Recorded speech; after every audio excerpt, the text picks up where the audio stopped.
Hello and welcome to my third episode for complete beginners to Final Fantasy XIV and indeed MMOs in general, massive multiplayer online games. My name is JCN, I'm the editor-in-chief of Virtua, and in this episode we're going to cover combat basics. So in the first episode I discussed character creation, class selection, how to set up your HUD, your heads-up display, or your UI, your user interface. And in the second episode, I briefly tried to discuss how you select which actions and traits you put on what's known as a hotbar, and how you go about selecting what went where. So in this episode, I'm going to show you how a higher level character with access to an awful lot of skills and traits that you won't have when you're starting out approaches combat, and try to explain as I'm doing that what I'm doing. And I also want to show you, and hopefully you'll get some examples of that, something called AoE. Now AoE is a very fundamental aspect to both solo play and group play that you need to pay attention to. AoE stands for area of effect, and all that means is that the attack from the creature, the enemy, covers an area, and when that happens, that area is highlighted by a gold yellow marker. It can be a triangle shape, square shape, circle shape, whatever it is, and it's in your best interest not to stand in that marker. If you were a tank or a tanking class, you tend to ignore those things to a certain extent, but there are times when you don't. So let's look at some combat in play. Before we do that, I'm going to show you where I am. I'm in one of the beautiful landscapes of the Heaven Sword expansion, just to show you how beautiful this landscape is. Very dramatic. Some idea. And you can see our prey down there, these dragons down below, which I'm going to prey upon to show you how things happen. So let's bring up the HUD as I was talking about, and the great things about MMOs are the mounts, the creatures you get to ride, or in this case, fly. And this particular one you will get on your adventures if you continue them into Heaven's Sword. So that's something for you to look forward to. I'm going to pick on this wyvern here. Now I am quite high level, so I'm hoping I don't completely annihilate it. So the first thing to mention is that when you hold down either L2 or R2, or both of them together, you can use the left one and the right one, L1 and R1 buttons, to select targets.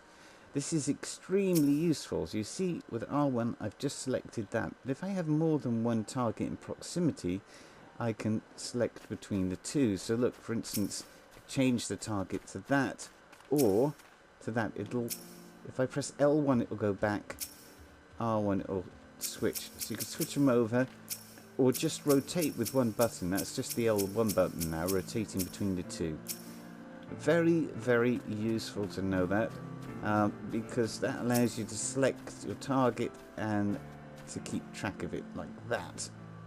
In fact, you need to have selected your target to be able to attack it.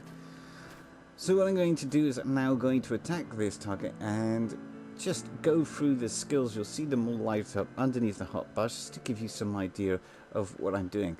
So I'm got my openers, if you like, if I'm doing solo or indeed group play, are at the top of the left hand side and the right hand side respectively of the L2 and the R2 buttons, and that is, as you'll see, leg graze up there on the top and head graze. This is for this particular character class. Now why are those openers? Because they do special things. So when you look at your actions and traits, you're going to notice that certain actions, certain traits do certain special things, and you'll see them in your little information box there, down there on the left, bottom left of the screen. So in this case, I'm going to be using the leg graze. So if you look at that, it says it inflicts the target with heavy. So that's a special addition to a normal attack, and heavy slows things down.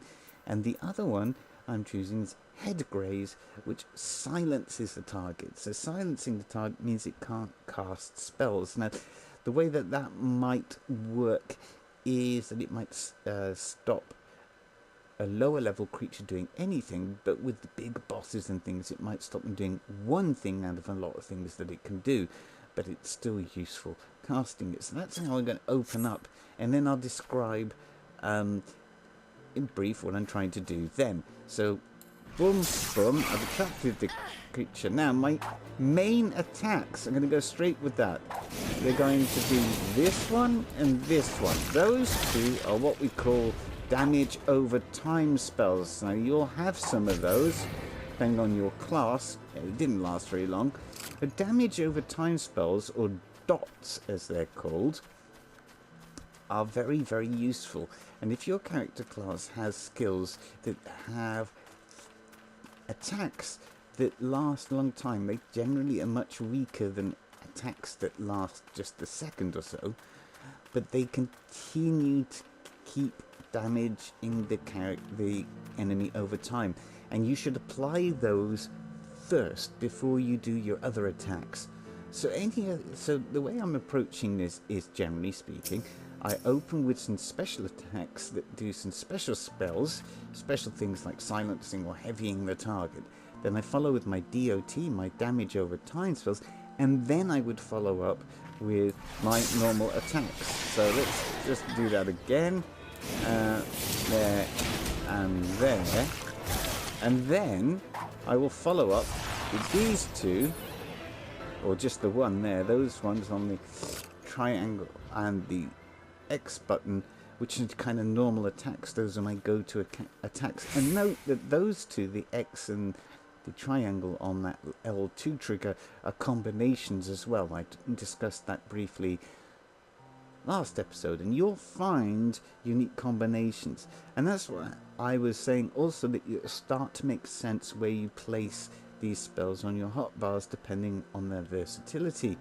So also, when I attacked my opponent, you may have noticed some areas of effect. So let's see if we can, let me slow this down. I'm just going to use auto attack and see if we can get this there. You see that marker? There, you see that plume of smoke? That was an area of effect. That's what I was talking about. And that's what you need to avoid. You don't want to be standing in it. You want to get out of it. So that's the basics of combat. Of course, things get much more advanced as you go on. When I did all my openers with a bard, I have these advanced spells on my L2 and R2 selection, my third hotbar, and you'll see on the right hand side I have these ballads, the Mage's Ballad, the Army's Paean, and on the left hand side the Wanderer's Minuet, it's called. Those are special extension spells that do extra things, almost like damage over time, but they give buffs. And you know that I covered buffs in the first episode and what those mean. So there you are. That's the end of this episode. A very brief one, a very brief introduction to the idea of combat and how it works, and area of effect. So just remember, don't stand in the fire.